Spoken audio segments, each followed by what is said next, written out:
Comment ça marche le port d'armes aux États-Unis? Ça se régit surtout au niveau des États. Les règles sont différentes d'État en État. Ce sont les États qui donnent les permis d'armes, ce sont les États qui décident quels sont les critères. Ce sont les États qui décident s'ils vont donner des permis de façon discrétionnaire, non de façon obligatoire, c'est-à-dire si vous satisfaisez les critères, qu'il faut qu'ils vous le donnent, le port d'armes. Au niveau national, ça se régit très peu. Ça se régit surtout sur les bases militaires. Le gouvernement fédéral il régit le port d'armes sur les bases militaires, dans les bureaux de poste, dans les parcs nationaux, des choses comme ça.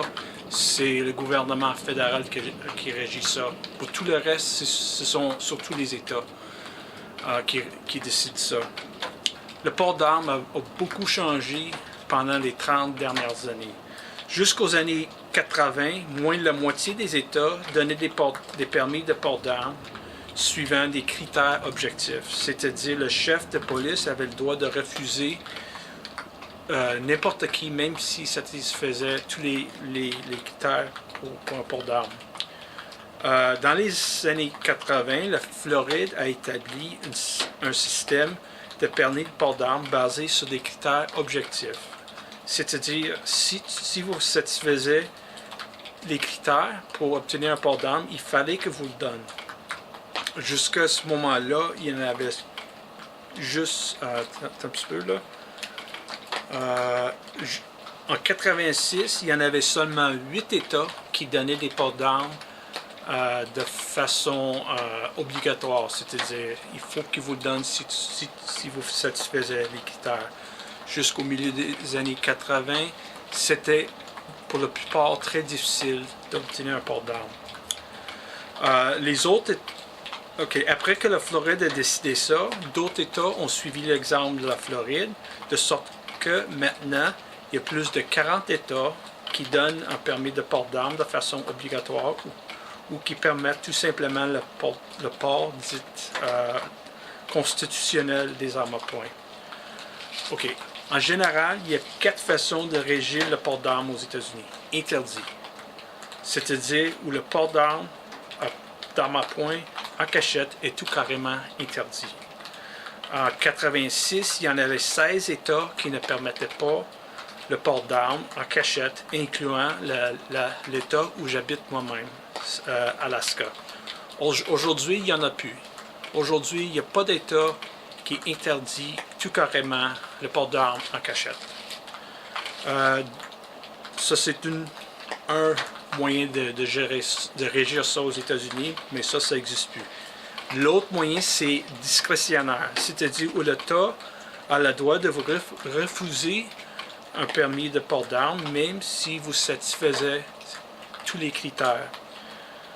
En 86, il y en avait 25 États comme ça. Aujourd'hui, il y en a juste 8. Obligatoire, ça c'est où l'État est obligé de vous donner un port d'armes quand vous satisfaisez tous les critères. En 86, il y en avait 8. Aujourd'hui, il y en a 31. Constitutionnel. Ça, c'est où vous avez le droit de porter une arme en cachette, tout simplement parce que vous êtes citoyen. En 86, il y en avait seulement un État comme ça, c'était le Vermont. Aujourd'hui, il y en a 11, incluant l'État où j'habite, c'est Alaska. En résumé, le nombre d'États où les permis sont peu restrictifs, les États obligatoires ou constitutionnels, ont passé de 9 en 86 à 42 aujourd'hui. Et il en reste plus d'États qui interdisent le port d'armes en cachette en toutes circonstances. Excusez-moi. Ça, c'est comment ça marche du point de vue qui donne des permis de port d'armes. Les États régissent d'autres affaires. Par exemple, quels sont les critères? Par exemple, au début, en Alaska, il fallait que vous passiez un cours. Le cours n'était pas très difficile, mais il fallait quand même que vous passiez un cours de tir. Quoi d'autre? Est-ce qu'il faut que vous informez Est-ce qu'il faut informer un policier quand vous avez affaire à parler avec la police? Ça, il gère ça aussi dans mon état à moi. Si vous avez affaire avec un policier, il faut l'informer au tout début que vous êtes en train de porter une arme à point légalement.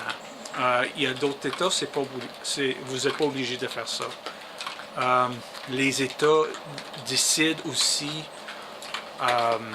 où le port d'armes est interdit quand même, comme par exemple en Alaska.